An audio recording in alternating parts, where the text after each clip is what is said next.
எங்க அவரை கூட்டிட்டு போறீங்க? பயப்படாதீங்க, உங்களுக்கு ஒண்ணாவது. அவருக்கு ட்ரீட்மெண்ட் பண்ண டாக்டர் கிட்ட தான் கூட்டிட்டு போய் ஆகணும். காரணமே வேறயா? அவருக்கு கேன்சர்.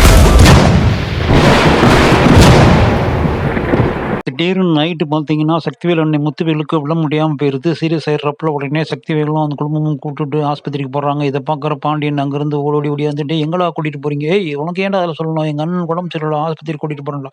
அப்படிங்கும்போது, "ஐய்யய்யோ! ஆஸ்பத்திரிக்கு போகக்கூடாது. அவருக்கு நீங்க நினைக்கிற மாரி ஒண்ணும் ஹெர்னியா ஆப்ரேஷன்லாம் கிடையாதுடா. அவர் கேன்சர்ரா. ட்ரீட்மெண்ட்ல இருந்தார்றா. அவர் பார்த்த ஆஸ்பத்திரி தான் போணும்." அப்படின்னு சொல்லி பேசிட்டு இருக்கும்போது, அங்கருந்து கதிர் ஓடியாந்து யாரையும் எதிர்பார்க்காம டக்குனு எல்லாத்தையும் தள்ளி விட்டுட்டு, அவங்க மாமனார் முத்துவேல கூட்டிட்டு கார்ல கிளம்பிடுறான். அதுக்கப்புறம் பாண்டியன் எல்லாத்தையும் விலாவாரியா சொல்றாப்புல, "நீங்க நினைக்கிற மாரி வந்து முத்துவேலுக்கு ஒண்ணும் ஹெர்னியா ஆப்ரேஷன்லாம் பண்ணலங்க. உண்மை தெரிஞ்சா நீங்க எல்லாம் வருத்தப்படுவீங்க.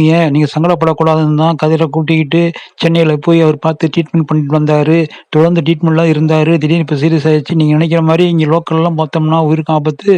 முத்துவேலுக்கு யார் ட்ரீட்மெண்ட் குடுத்தாங்களோ அதே டாக்டர்ட்ட போனா தான் அவர் வந்து காப்பாத்த முடியும். அதனால தான் கதிர் கூட்டிட்டு போறோங்கிற உண்மைய போட்டு உடைச்சிடுறாரு. இந்த உண்மை 2 குடும்பத்துக்குமே தெரியாது. எல்லாருமே அதிர்ச்சி ஆயிடுறாங்க. கதிர் வந்து இதுக்காக தான் இவ்ளோ கெட்ட பேர வாங்கிக்கிட்டானா? எல்லாரும் திரும்பி திரும்பி கேட்டோமே! அவன் சொல்லவே இல்லையே! இந்த சக்திவேல் போலீஸ் வரைக்கும் போனானே! அப்ப கூட இந்த கதிர் உண்மைய சொல்லலையே! ஸோ அவங்க மாமனாருக்கு சொல்ற பேச்ச கேட்டு யாரும் சங்கடப்படக்கூடாதுங்கிறதுக்காக அவ்ளோ கஷ்டப்பட்டானேன்னு சொல்லி, இப்ப சக்திவேல் ரொம்ப ஃபீல் பண்றான்.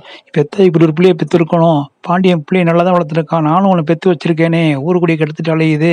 அப்படின்னு இப்ப தான் வந்து சக்திவேல் வந்து அவன நெனச்சு ரொம்ப வருத்தப்படுறான். ஒரு கட்டத்துல கதிர் மேல அவனுக்கும் ஒரு பாசம் வர ஆரம்பிச்சிருது.